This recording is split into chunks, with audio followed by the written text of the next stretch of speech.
Start the recording. Cool. Okay, welcome. I'm David Lawton, an organizer for Oddball Cinema. Tonight's session was planned in conjunction with All Alexandria Reads, which is an Alexandria citywide event that encourages people to read some notable books. Neither of this year's books is available as a movie, but we're focusing on the common theme of those books, which is resilience. We have director Mike Bruckman with us to discuss his movie Coalesce, there he is, which is a documentary film during the early stages of the pandemic, when lockdowns and shutdowns left artists without opportunities to perform and earn a living.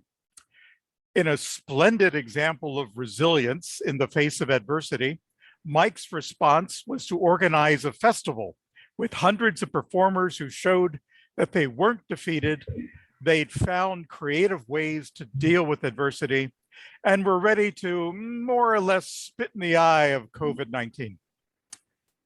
Have I described the event properly, at least as a quick summary, Mike? Very well said, David. Okay, was Jake involved in the making of this movie? Jake was intimately involved. Me and Jake spent a lot of time in production, post-production, editing in this very room that I'm sitting in right now. We got to know each other extremely well.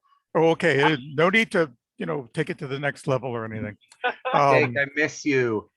I know, man. I miss you too. Got to get back to it. Yeah. Did you appear in the film, Jake? No, maybe in the background a little bit. I had a couple of other people filming with me during the time. So every now and then you'll see me kind of like with my camera in the background, kind of just running around everywhere for the events, as well as some of the prep shots, like the days leading up to it. Okay, so a walk-on or run-on character, okay. But Mike, much more of an essential element to the entire film. Like when Jake came on board on the project, as when everybody came on board on this project, it was an advent. It was a major step towards executing this the way it was meant to be done. So, Jake was his own cinematography team, basically. And then we collectively had a couple of different cinematography teams that all kind of just coalesced together and figured it out as we went along. So, yeah, figuring things out as they went along is a real theme in this production. Let me ask Mike a question at first. As an artist, you're not easily categorized as musician, movie director, or any one specific thing. After seeing two of your productions, I consider you sort of an agent provocateur, making things happen wherever you go.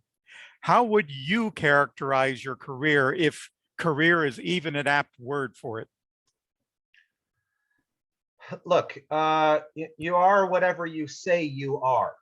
So, like leading up to this project, I don't think that, really anybody in my life would have said, hey, Mike, that executive producer guy that lives over there. But I made the affirmative decision to do this project. And then that was what I told everybody. That's how you spread the message. It's creation of identity and just using imagination. So like right now, I am the founder of a formidable tech company who's creating a revolutionary app that creates a no-code environment for anyone to create immersive content. So that's who I am today. So at any time, I think that it's a matter of making affirmative decisions as to who you are, and then resonating that feeling, and then it just comes back to you that way. Let's see, we lost one and now we have Ken. Kenny, what's up? He's mute. Kenny will get here. Welcome, Ken. I got music jamming in the background, so I'll just mute myself. Okay. But we're going to we may want to talk to you, Ken. So Then throw something at the screen and I'll unmute me. okay, all right, that's fine. If you need the music, if you need the club music, I mean, All right. Well- Break my arm. Well, Ken, I'd like to know Sorry. what's your connection to the film we're discussing? Well, let's see. I helped with some of the concepts a little bit, I think. Some of the lighting. What else did I do, Mike? I was up you there. played, you were invaluable. You're a manifestation genius. You There's made that. it more real. You did. You were an Appreciate that. instrumental part. Mike, are you Yeah. always so caustic with your collaborators? If there's 5 people that made this happen outside of me, we just met 2 of them, Kenny and Jake. Mhm. Yeah, very vital to the whole thing. Yeah, Because yeah. So listen, Kenny- to Kenny believes in things. He believed me when I said, we're going to do this thing, like it or not, it's going to happen. And he's like, let's go for it. yeah. So yeah, now that I'm thinking back, it's been a minute. But to answer your question, yeah, Mike kind of came up with this idea and was talking about it, which he's done with other things that I've kind of been involved with him. And Mike is a dreamer. And so he's got like these big dreams and all these things. And I kind of try to help him like think through some of the problems that are going to arise. And maybe I have a really good business background and we own a dance studio. So I'm always thinking like, what's going to go wrong? What's going to happen? And then I'm firing stuff at him and Mike's like, yeah, no, I got it. Well, it's so Yeah, easy. so All you do is you make a decision, right? And then from that point on, everything just magically, effortlessly falls into place with no problems at all. Right? I don't know. And I think I pushed- Mike, when you say something like that, I want to see your hand over your head. Mhm. Okay, Ken, you're going to have to watch the first few minutes of the recording to understand what that means. Ken, this took place during the early part of the pandemic when everything was just shutting down and people were experiencing a lot of hardships. What was your situation, either personal or professional, however you want to put it, at the beginning of the pandemic? Well, so we own a dance studio, and this came kind of right in our busiest time of the year, with a couple of competitions left and a recital that we do every year. So we were kind of forced to shut down, obviously, and immediately, when everyone was like, "Yeah, all right, I'm going to take a vacation." I mean, we had to pivot and figure out how we were going to continue to keep income coming in with our business. So it took a lot to kind of figure out the whole Zoom thing and how we're going to make that work. And, so there was a lot of stress and on a professional level and obviously on a personal level as well. But we did very well. Yeah. You adapted. Okay, that's We good. adapted. I have another question for you, Ken. Slightly different topic. Mike sent you an invitation to join him in this project that turned out to be the movie Coalesce.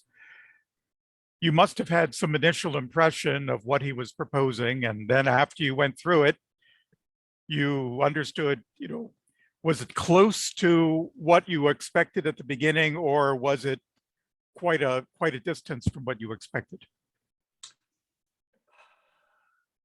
So I've been involved with Mike before. And so I know when he says he's going to do something, it happens. And when he talks about the grandness of things, I'm always semi-skeptical. It probably exceeded what I thought it would be on certain levels. It was amazing to see everyone and all of his contacts come together and make this grand thing happen. I was really impressed by that. So in that aspect, yeah, I was a little surprised at that. I never doubted that it was going to happen. You know, there was a lot of craziness that kind of was going on to get there, and you know, one of the things that yeah, no, that's, I think that answers your question. Yeah, it does. It does. I And, believe. you know, I watched the movie twice. Once the version that's on Filmzie, and then Mike sent an extended director's cut, and so I had to watch that. And it just looks like it was an amazing place to be, even if all you were doing was watching. Some of the added scenes look as if they came from a science fiction film set in a future dystopian society. I'm reminded of movies like Soylent Green and THX 1138. But unfortunately, as a popular Washington football coach, we don't say the name of that team anymore. Like to say the future is now. Mike, what prompted you to make a longer version available? Well, I mean, the hard part was compressing it all down into the finished version. Either one of those, it was hard to do. There's so much content. And we had, this project started a week before anything that you really saw. I mean, that's not totally true. There was a thing called Music Week that happened. So this was kind of one of the many tricks that you have to pull off, or I convince myself I have to pull off when trying to execute things like this. So I just invite a whole bunch of people over that don't know each other to get together around bonfires and write songs and do rehearsals and set things up. And then I am like, hey, can you come over here and lift this for me? And we move that over there and let's get this thing ready. And let's, you know, so we there's personnel at that time, right? So there was cameras rolling regularly. I mean,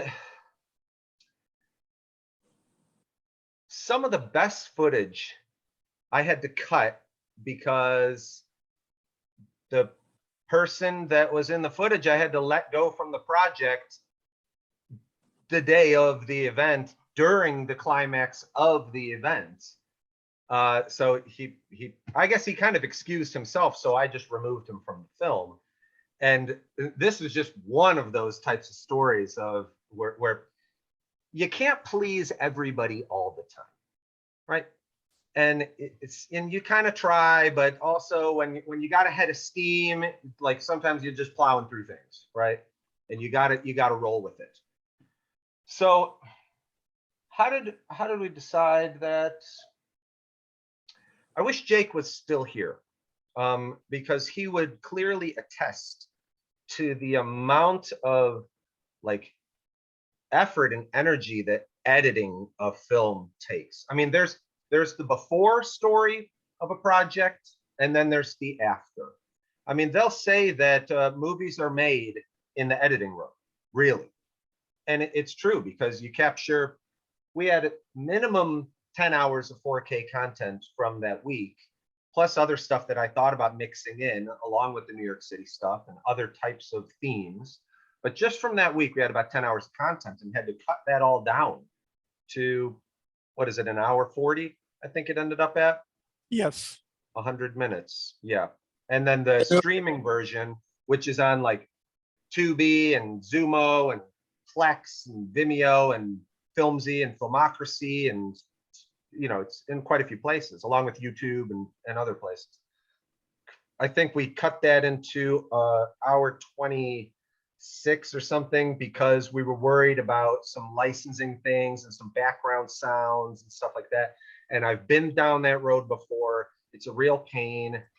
Quality control is a bitch when you're trying to, you know, get things released. So we made some hard cuts and just, you know, the final product's the final product. And like, this was about pushing it out, getting it out there quickly. I wanted to release a film about the pandemic in the pandemic, like not after the pandemic. This Right. was like, it was I think alive. you're winding up with more slack than you expected, but I get the concept. Yeah. Yeah. And there There was was a a lot- live element to the film, you know? Mhm. Things felt There- live and they were happening live. There was no script. There were no second takes. It's like, do your thing. Let's capture some stuff and then we'll have a movie because it's going to be a story. Mike, do you know Diane Tazi? I do. Oh, hey. I don't know if she'll unmute or turn on her camera, but you know, Diane Tozy is listed in the film in the opening credits as a generous support by, and she's also my mother. Ah. Yeah. Yeah. Does she So- appear in the film? No, she does not appear in the film. Oh, okay. Was she there during the event? No. Ah, Her other children were sort of. well, But it was welcome, crazy Diane. because you know what? She might have been there. Everybody was in costume, and it was wild because nobody had seen each other in a long time. I hadn't seen people in much longer than pre-pandemic. A pandemic hits, and then all of a sudden, extra time goes by. Usually, you see friends maybe once a month, every couple months, every 6 months. Then all of a sudden, you're 6 months into a pandemic. You haven't seen that friend that you normally see every couple months, and it's like a year. And then a pandemic lasts 2 years, and then you forget who people are. It's crazy. in addition to organizing a movie club, I organize a board game club, and I got to play for the first time in about 2.5 years last week. And I forgot the rules of the game Yeah. to the point where I had the turn going counterclockwise. And then I remembered this game goes clockwise. What am I doing? But I'm getting back into the swing of that. Well, welcome, Diane. I don't think I have any specific questions for you, so you may remain muted as you prefer. Let me go back to Mike. You seem to be something of a Pied Piper with a natural ability to make something look fun or interesting and attract people to join you. It's very apt of you to say during the course of the film that you lead the parade. I wonder, what's your background? What twisted path led you to the kind of activity that you're in now? It's all, like I said, really, I've learned this time and time again through reinvention. It's just about deciding what you want, being decisive, being affirmative, applying confidence, basic skill sets, do your research, and then you can be whatever you want to be. I mean, I learned that through changing high schools 3 times. Okay. And then having that opportunity to kind of reset, and nobody knows who you are. And then going to several different colleges after that, and then traveling extensively for nearly 7 years. I spent on the road during the course of about 12 years in my 20s and early 30s. And that reinvention was just insane because every day was a matter of making your own destiny. As a matter of fact, I can't think of the last time, or if ever, I've had a real job that was more than just getting from place to place. So, you wake up, you decide what you want the day to be like, decide what role you're going to play, and be that thing. That's how it works for me. Well, that makes perfect sense to me. My career was in high international finance. I was in the International Finance Division of the Federal Reserve, went to the International Monetary Fund, went to the World Bank, had a cushy, comfortable office in each place. And then I decided to go work in East Africa and live in a mud hut. There you go. That Yep. was a switch. And that mud hut, it was freshly made when the first night I slept there. And as I rolled over, I left an impression of my face in the wall. I believe it's still there. Great. Well, let me get to something that really caught my attention during the course of the film. Early on, you described time compression. And I'm not really sure how well I understand what you described. To me, it sounds like some kind of trance, albeit a productive one.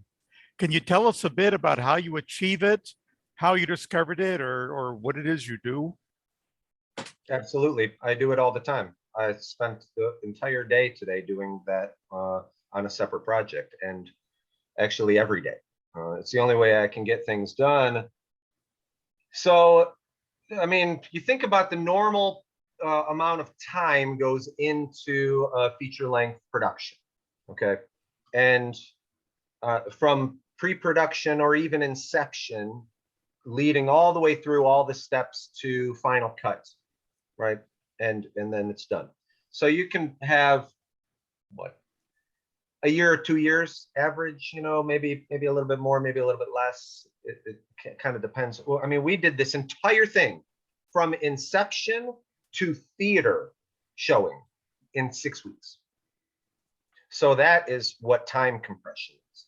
It's making lots and lots and lots of decisions really fast, not second guessing yourself, just going with it, like knowing what, you know, you've got deadlines, you got goals, you got agendas, and that comes really from like here's part of the process. All right, I went up in my little Coalesce cupboard up there, and I got some of the lists. So this is like, normally could take forever. You know, if you look at some of these documents here, let's say here's a random thing. I'm just grabbing a random stack here. Any of these would be totally fine. Doesn't matter. Every one of them is full, littered with things to do, like that are essential, that need to get done, like the logistical elements and the infrastructure of the entire event, from costumes and lighting and power distribution. I mean, anything you can think of, the food truck, the liquor, who's going to serve it, what's it going to be served in, where are people going to sit, how are the interview tents going to get set up, who's, you know, every single thing requires an insane amount of decision. So that's what time compression is, and I live for it. I love it. Okay, I'll buy that. Well, so I'm going to back that up. So, you know, when I was there and kind of helping out like the pre-week, he pulled out some of his, or he has all these just insane amount of books, like diary kind of stuff. And he's like, I was like, what others? And he's like, oh, these are notes and ideas and thoughts. And they're crazy thick. So I pull them open, really just kind of to expect to see some gibberish. And it is so poignant and well thought out and precise with his thoughts written down. It absolutely blew me away. I consider myself, you know, I'm an artist, but Mike is breathes that space. I mean, he just admits it. Yeah, it's crazy to me. There is enough time to do everything that you're meant to do and everything you want to do. I firmly believe there is, but you got to spend it wisely. Wasting time is a horror. Yeah. Oh yeah. Well, a lot of the movie is a pep talk to inspire people to use their own creativity without fear and to be compassionate and understanding with their fellow humans.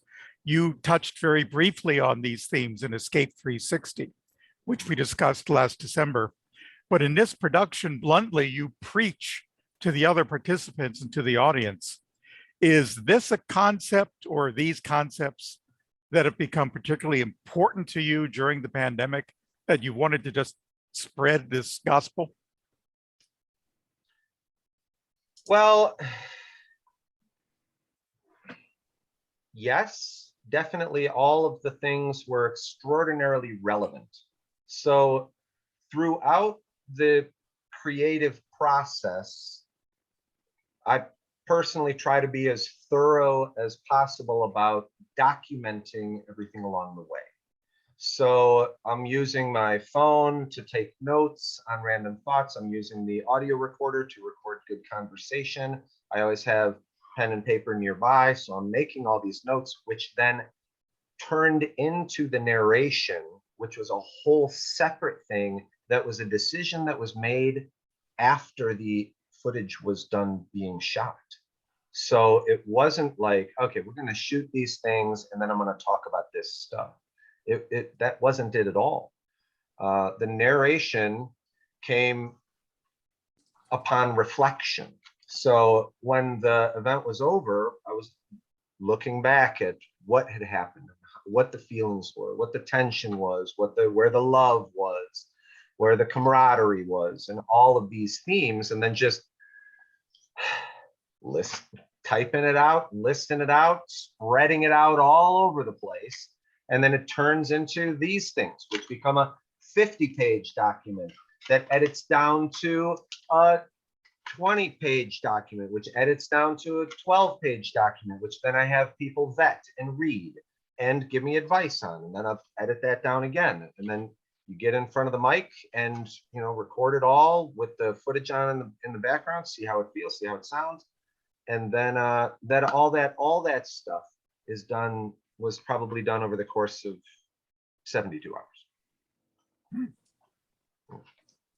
Like the most important part about that isn't the documenting part or the writing part or any of that. It's not even the observation or the awareness. It is the follow through and review process. That's really what it comes down to. A lot of people have good ideas, you know, or they're gonna write a book or they're gonna do something, but it comes down to the filtration of that and the editing until, you know, you're comfortable enough even to release that. I said a lot of things that one moment I'll watch that movie tomorrow and I'll be like, oh, I wish I had said that. And then I'll watch it again a little bit later and I'll be like, I'm glad I said that. That was bold. It may be right, it may be wrong, but it certainly was the mindset. And I felt confident enough, like it captured the essence of the time. Yeah. So go for it. Well, I like the statement you made that if you want to accomplish something, you have to say it out loud or write it down. Until you do that, you don't have a goal. I did that with the movie series at Beatley Library when I first proposed it in 2017. I said I'd like to start a movie series there. And the librarian I spoke to, who is no longer with that, she's gone to another library. She said, don't bother, because nobody comes to the library to watch movies. And she said that a year before, the librarians had staged their own movie series and absolutely nobody came. Now, I'm known for not having any shortage of chutzpah. And I simply said, you let me pick the movies, I'll bring in the audience. And so they gave me a test run of 5 movies. We got 19 people for the first show.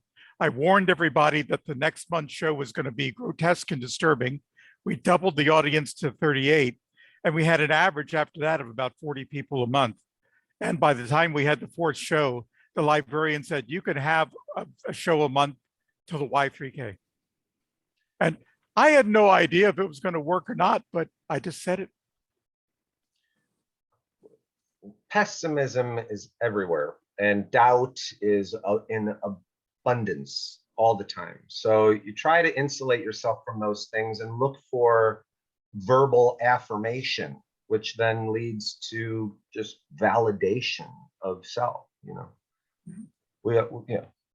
So I had hoped that some of the performers who appeared in the film would join us today, because I had some questions for them, but I can give you an indirect question for them. Do I take it that you stay in contact with them? Some of them. I'm trying to think of anybody that I don't. Well, no, I can think of at least one person I don't stay in contact with. Okay, Mr. Not appearing in this film. No, there are. That was the height. Since then, I haven't had that much contact with that many people. That was a climactic occurrence, and I feel like the project, in hindsight, has more value even now than it did at the time. Like, because those types of experiences are so enriching. It's like fuel for the soul, you know, and it keeps you going, and it solidifies a lot of those relationships. My relationships were real loose with a lot of those people, or I had just met several of them because I had one point of contact. But then you do something like that, and it all of a sudden cements those relationships long term. So do I keep in touch with them? Yeah. Well, the question I would have asked them as a group for anyone to answer who wanted to was, how has the experience affected you? I mean, has it led to more opportunities? Did you meet people that you could collaborate with there that you hadn't met before? Do you, Mike, have any updates that, we might find interesting, having seen these people in the film? Like updates since the film to now? Yeah. I mean, a lot of them were saying, I'm having trouble finding work, or I've had to change jobs or something like that. I don't know if you keep in touch with them or not. Like I said, it's a question I would have asked them directly. Maybe you really don't have anything, pertinent to say about this. No, if I didn't, I would make something up. So you find out who your people are. All right. So in the beginning of this project, like from the very beginning, okay, so you start with an idea, and then it's like, all right, how are we going to do this? And so let's do something. So I got together with a couple guys, graphic designers, web developers. So we put together an online invitation, which is shown in the director's cut. We kind of scroll through that. It's an in-depth description of the vision, and then there's a direct link to purchase tickets, donations. If the Cuyahoga County Health Board or the cops are watching, it's just donations. There are no tickets sold this time. So we get that up and then start spreading the word. All right, and then the world is very unpredictable in mid-September 2020. So nobody knows what's going on. Everybody's on edge. Really, we've gone through months of quasi lockdown where people are very careful who they're spending time with. So there's already from the get-go a lot of adversity and opposition to the whole idea. What are you doing? This is a bad idea. Don't, this is, I mean, more than 3 people in one room. No, you can't do that. Exactly. So you justify it by, I'd say this is on 14 acres. It's an all outdoor event. There's plenty of social distancing. So, which, by the way, I'm pretty sure that this is the last social distancing Oddball Cinema event, isn't it? Well, it's the last one for a while because there are some changes at the library, and they won't be able to host these or moderate these events for a while. I'm hoping that we'll resume them. I just don't know when. I'm hoping that we never say social distancing ever again. So I hope you don't. But along the way, okay, then you start to find out by reaching out to people who's got it, who's got the fire burning inside, who needs a place to be, who needs to be seen, who needs to be heard, who has things to share, who's ready to take a leap of faith. And then those were the people that ended up just coming in one at a time, one after another. And then other people come in, they what do you want to say, Kenny? Well, I was going to say, I kind of have some input as an artist that, we had some of our dancers there. And then, what tends to happen at these events that Mike throws is you meet the most interesting people. And your circle and your becomes bigger. And I made friends with a lot of the people that were there, and follow and comment on things on social media from here and there. But I can tell you this: if tomorrow Mike says, "Hey, we're doing this next crazy idea," what was last time will be bigger with those same people and more. It's just a crazy good energy. The group of contacts and people that are always involved with Mike. It's the truth. And it's a lovely truth. To kind of answer your question, the dancers that we had involved, I don't know Which were the zombie dancers from Station 5, okay? If you saw the film and you saw the zombies coming out, highlight performance. That was my wife. That was some of our dance teachers. That was some of our dance students that all participated and kind of came together. Some other people that Maddie, I think, was part of that, right? Oh, sure. I mean, when you do these things, it's just, you meet new people, you meet new forward thinkers and people that aren't afraid to put their stuff out there. And I think it just, everything gets bigger and better. And I don't know, it's inspiring as an artist, as a lover of positivity and can-do attitude. I find it very inspiring. Well, thank you. I'm pretty sure a couple of babies have been born from. Well, one was announced during the course of the film. Yes. Oh yes, right. Of course, yeah. See, I pay attention. Well, Mike, you listed half a dozen platforms that this film is showing on. What kind of feedback are you getting? Now, of course, you got positive feedback from me because I chose it for our monthly show. Sure. So here's the thing. So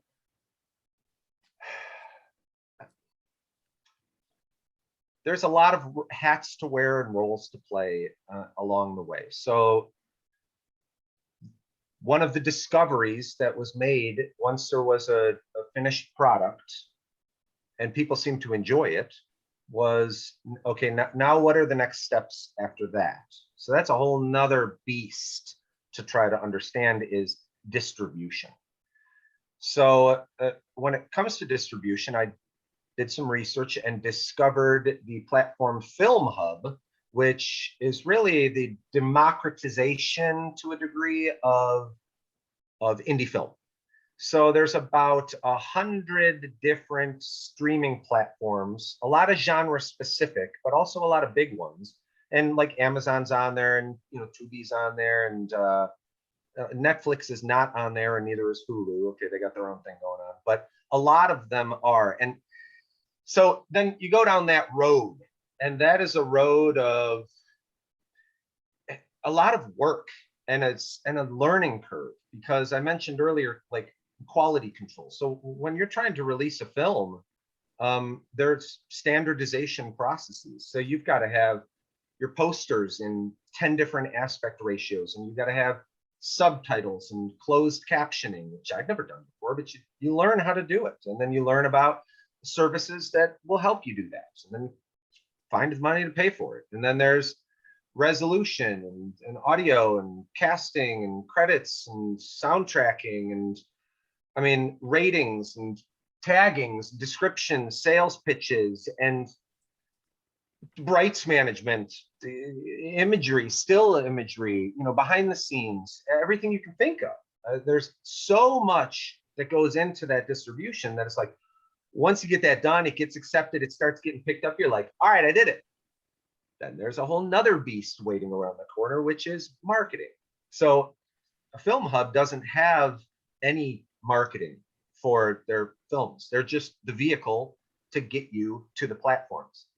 The platforms have their own marketing methods, and you optimize your content as much as possible through keywords and tagging and and descriptions and whatnot. So if you go on Tubi and you search pandemic, Coalesce is going to come up on the front page, or you search 2020, or you search Coalesce, or you search my name or something like that. It's going to come up, but nobody's doing these searches. So like if I have to accept and admit a shortcoming through all the mania of this and the aftermath, it's that I haven't found the marketing platform, you know, and it's not for lack of trying. You know, I talked to a lot of people that do press releases, people that'll do film reviews. I submitted it to a lot of platforms, joined 50 to 100 different Facebook groups. You share links, you do what is within your power, and especially within a limited budget. That's, you know, that's always a thing. Film Hub was great for the distribution role because, you know, the filmmakers keep 80% and they just take 20% and deliver it across the board. It's a really great platform. I really, really like Film Hub. It was nice communicating with them, nice working with them. But from the marketing side, I mean, I remember paying somebody. I paid a freelancer on Fiverr like $5 just to write a review of the film. So then I could post that review that was then submitted to some like local papers in some, you know, obscure parts of this, you know, the US. And it was a good review. And I think like I would love to hear more of that. I'd love for there to be more engagement around the content. But to answer your question, there hasn't been a lot. Yeah. Well, that's too bad. I mean, I think there's a lot of people out there, a lot of oddballs out there who would certainly enjoy it. We're getting a decline in attendance on our online shows.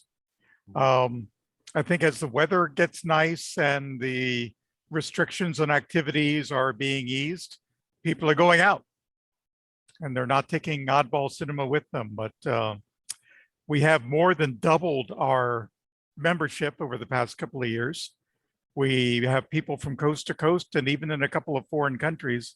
So I send out newsletters from time to time, and maybe I'll get some more people to watch your movie. I will never underestimate the value of this moment. I'm greatly appreciative. I think that even this type of content is of extraordinary value. I love reflecting, and I appreciate it very much. So, you know, there's the festival route that you can do to try to get eyeballs and attention and even get picked up by other services, right? For future projects or this project in and of itself. I've gone down that road through Film Freeway, which you're probably familiar with, David. No, actually, I'm not.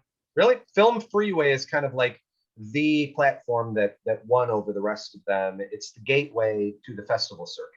So you can, and it's fantastic for festivals because, you know, with the advent of that, you got tons and tons of people submitting films and paying entry fees to, you know, to have their films even like considered to be shown in a festival, whether or not that festival even exists. I mean, they do their best to try to vet what festivals are legitimate and not. But Kenny and I worked on a previous project called Whisper to Be Heard. That was another creative-based project. There was a music week. People came together. We all lived in the mansion here. And then it culminated in a studio album EP and a masquerade ball with live performances of all the songs we wrote. And that film was shown in over 50 festivals. And it got a lot of awards and good reviews, good traction. But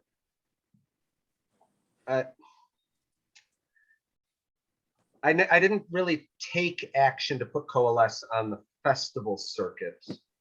I was hoping that the festival circuit might find me in some way, you know, and I did reach out to the Cleveland International Film Festival. I submitted it there. As a local who's volunteered at the festival several times, I was able to get a waiver to submit, but it didn't get in. And then the Chagrin Falls Film Festival is Chagrin Falls Documentary Film Festival is a big documentary film festival. They host content from all over the world.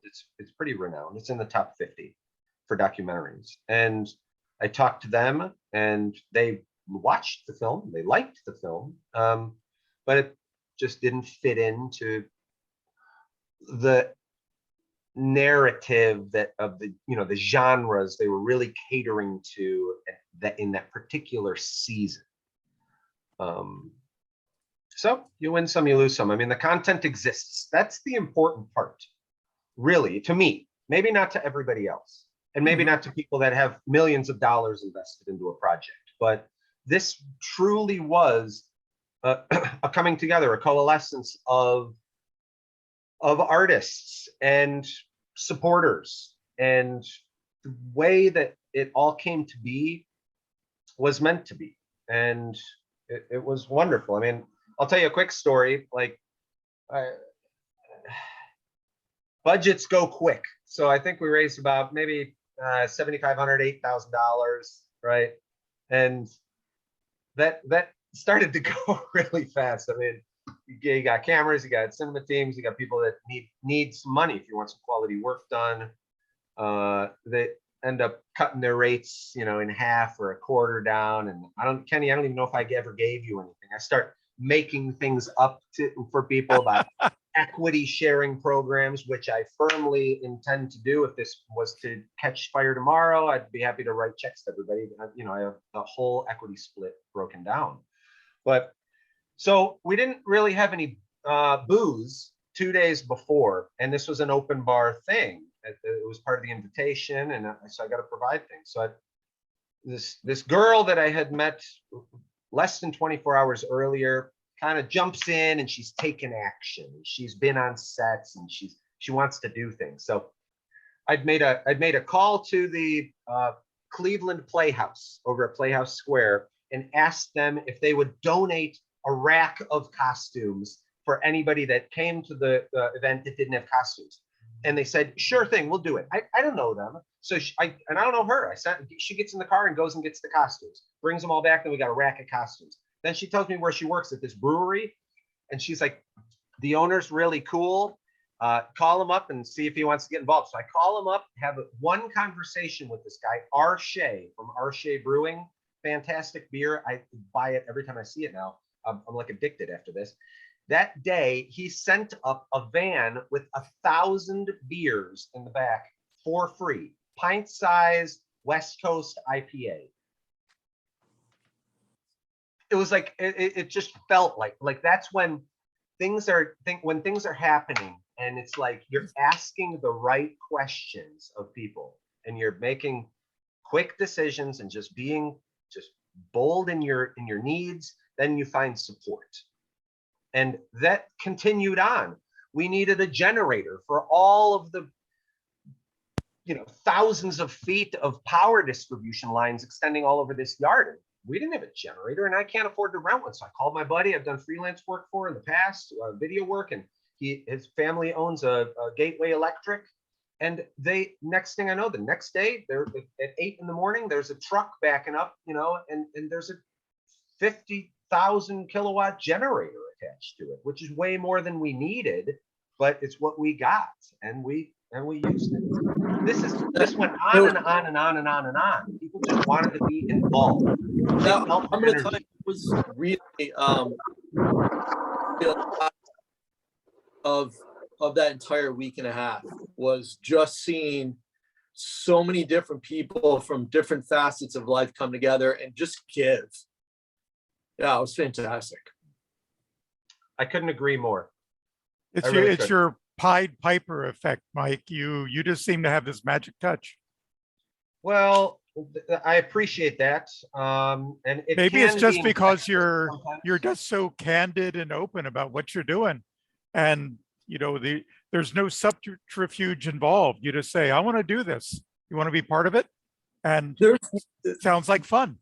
There's something more though. I truly believe there's certain people that just, you kind of like you said, that just have a magic touch. And you know, even when I first met Mike, the way that we met, and he's like, oh yeah, you know, I live in this 14-acre estate on blah, blah, blah. And I'm like, come on, you know, and and it just everything he says, it manifests. It either is current and or it manifests from the way that he just lives. It's the greatest thing. It's just pure magic. That's how I think. You know, I appreciate that so much, Kenny, and the sentiment is shared. So short-term projects like this work well for somebody like me, because there's an achievable goal and you get it done and then you move on. Like sometimes I've run into the problem of spreading myself too thin, and we all do at times. And then, you know, sustaining that magic can be very difficult over time without falling into repetition, which is something that I try to avoid. I try not to repeat things too often and do the same thing. So like as a musician, I don't like to play the same thing over and over. Like going on a tour for an album kind of would freak me out. And, you know, I don't want to do that every night. And I mean, from a high level of refinement, that can be great, right? Because you just get better, you get tighter, things get better because you keep practicing that same thing over and over. I'm more like a bomb. So you're exploring all the time. Absolutely. Yeah. Well, Mike, I want to give Betty and Allison a chance to ask a question or two. So, and we're running to the end of the session. I just have one silly little question for you. Are you actually empowered to perform weddings, or was that ceremony just for show? I got my documents right here. Okay, Yeah. so the answer is yes, you are empowered.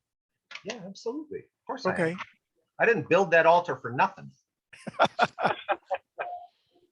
Okay. No, I mean, that was a real wedding. And then that couple had their actual reception and ceremony here 2 weeks after that. So that was another thing that we parlayed off of, like, since and I did introduce those people to each other twice. Yes, And you that mentioned. was all, yeah, that's all true. So, and that baby just turned 1 last week, Augustus. Okay, So, let me pause you there, because I want to give Betty a chance to ask a question. I've been monopolizing you and Ken for almost the entire hour. Betty, do you have anything you want to ask? I do. great. I was well, first of all, I really appreciated the opportunity to look back at what it was like when we were all adjusting to the pandemic, wearing masks, the lockdowns. I personally could totally. There was one dancer in particular who was talking about problems with depression, and I just identified so much with so much of what your guests at the event said, and I appreciated having the opportunity to look back and see and remember what that was like. I also was very moved by your including the speech by Bobby Kennedy after Martin Luther King was assassinated. And I wondered, and that also reminded me that in all of this pandemic mess, the country was also dealing with the trauma of George Floyd's death and the whole, I mean, I went through such a period of self questioning and, you know, my God, I've gone through my entire adult life totally clueless.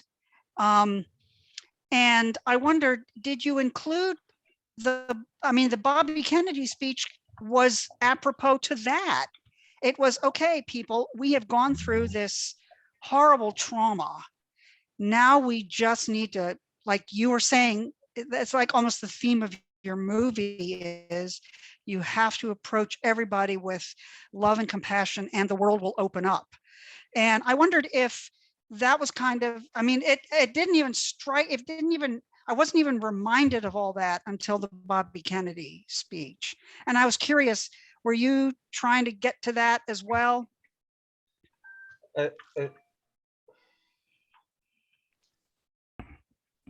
That was a very like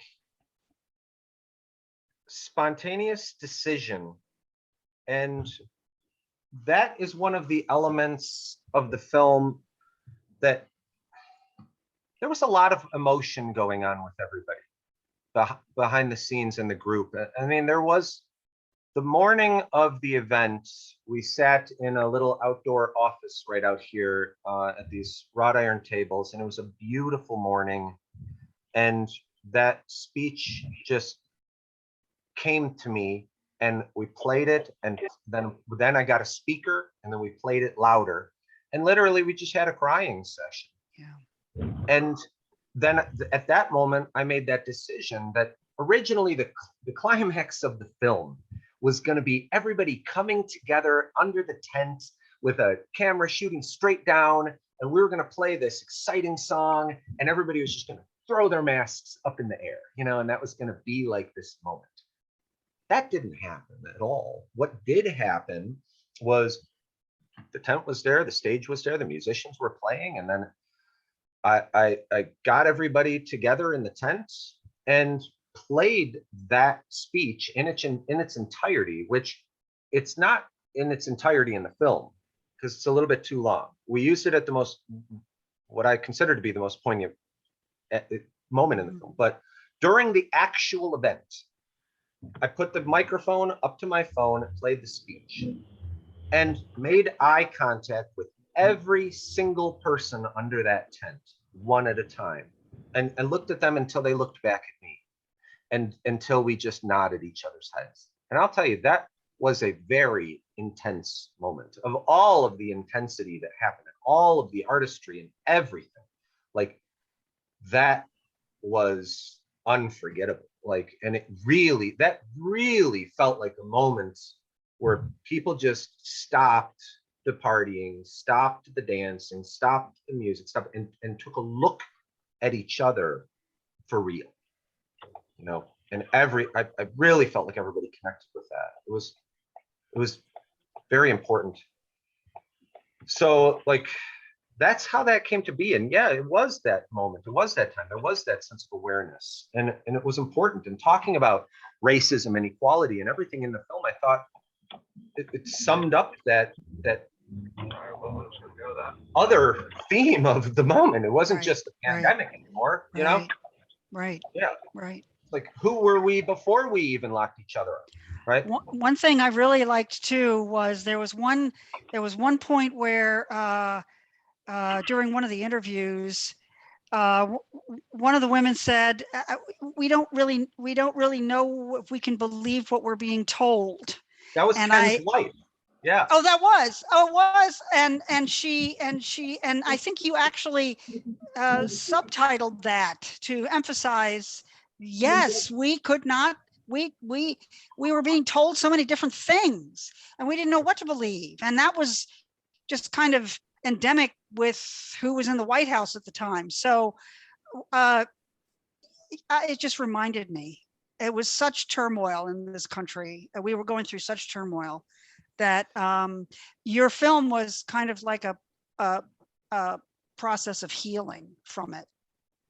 And yes, thank you for acknowledging that and noticing that, because it takes a lot. I think anybody will tell you when you're making a film and really trying to be honest and express yourself. Jake, I wish he was here, because I really did want to have him say a few things. He did play some instrumental roles. Like, even he was kind of a touchstone to bounce a lot of things off. He's gone through a lot of just oppression through ethnicity, and he's experienced racism and things like that. So he was an important component to have around it, and especially as a new person. So we got to know each other through those contexts, through in the editing room. really, and talking about all these things and what we're going to do and how we're going to isolate something like, we don't know what the truth is, I think was the line. Yes, And yeah. I remember that. Sherry, like a cherry, I loved her interview. Sadly, Ken had a fantastic and emotional interview. I think, Ken, you were being interviewed in the tent when I was in the other tent playing the Bobby Kennedy speech. Okay. Yeah, I missed that. Yeah, see, I don't remember making eye contact with you. And then now I remember why, because you were doing this long, and Ken's interview was the only one that we lost. It just, we have the audio, but we didn't get the video. So it just didn't make the film. It was sad. There she is. Hey, There Sherry, she like a is. cherry. More people out here. This is a whole movie thing. Yeah. Oh, hi. Hi. We were just Hello. talking about you. Betty Where? was talking about your interview during the Coalesce film. Oh, okay. Get in here a little bit. Let's say hi. Yeah. I'm here. Okay, good. Hi. Hi. So, okay, well, David, now we have a chance to ask one person from this project about how it's been ever since, like from that time till now. Yes, I had a question. We hadn't had any performers on up until you stepped in. And I'm wondering, how has being a part of this festival that Mike organized and being part of the film, how's it affected your life, either professionally or personally?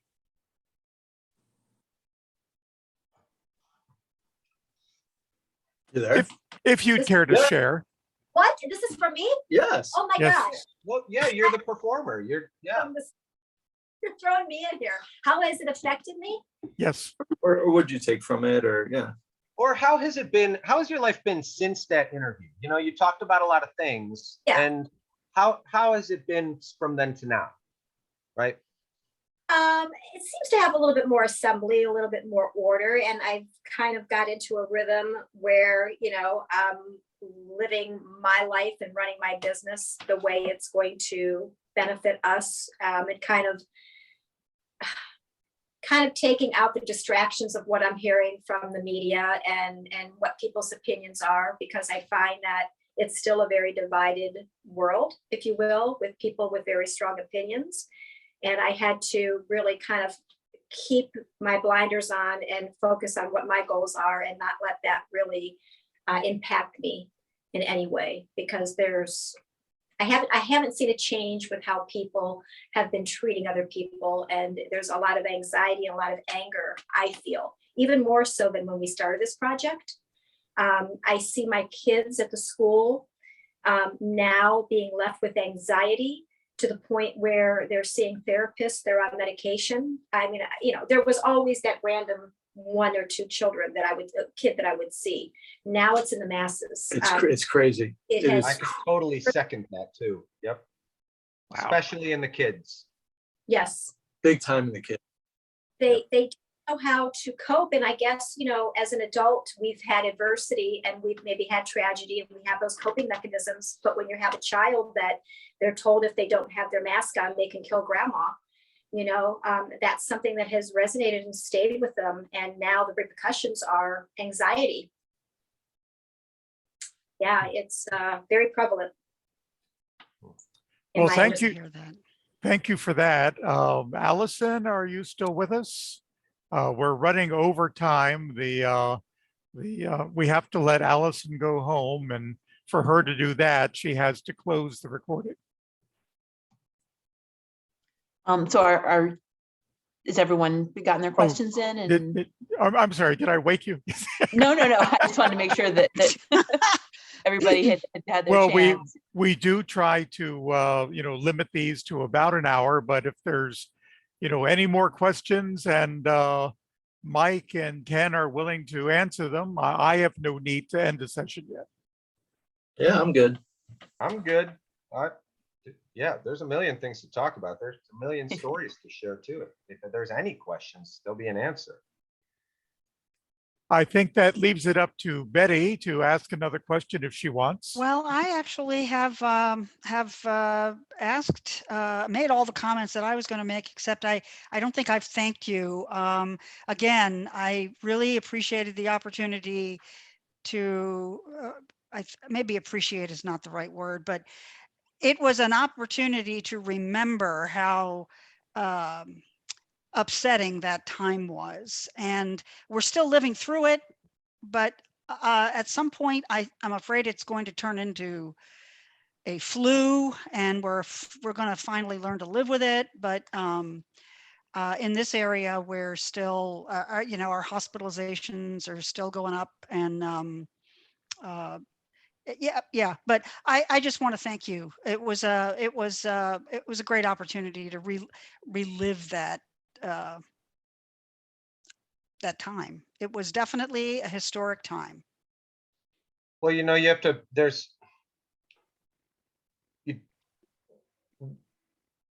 as human beings, we do not have to be a victim of circumstance. I think that we have the power to decide to rise above circumstantial things and deal with things collectively and intelligently and creatively and figure out a way through it. We've gotten this far. We're going to get a lot further. We figure it out. We figure out how to coexist one way or another. So, and I think you also underlined we will learn to overcome any fear. We have to learn to overcome the fear, which is important. Yeah, you actually underline that in your film.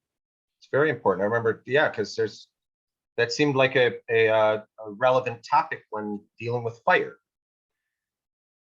You know, so that would have been that segment with all the fire spinning all around people's necks and all over their bodies, and they're bouncing flames, and throwing fire in the air, and you know, and then there was even, I tried to have a randomly symbolic act of even lighting myself on fire because there's nothing to be afraid of, you know, if you do it right. You know? So we can move through life nimbly and successfully if we do it smart and, you know, with good intention. Well, thank you, Mike, and thank you, Ken. And when you see Jake, pass the thanks along to him. I enjoyed the movie. I enjoyed being in this session with you. Certainly appreciate your efforts. And the next thing you do, if you put it out on the internet for free, maybe I'll see you again. We're actually going to stop calling these things social distancing cinema. We'll probably just call them online events or something like that. But at this point, I think I've asked everything that I thought was important I wanted to ask. And so I'll say to Allison, we can close this session now. And thank you for moderating it. Cool. Great. Thank you all. Thanks, everybody. Bravo. Thanks very much. Yeah.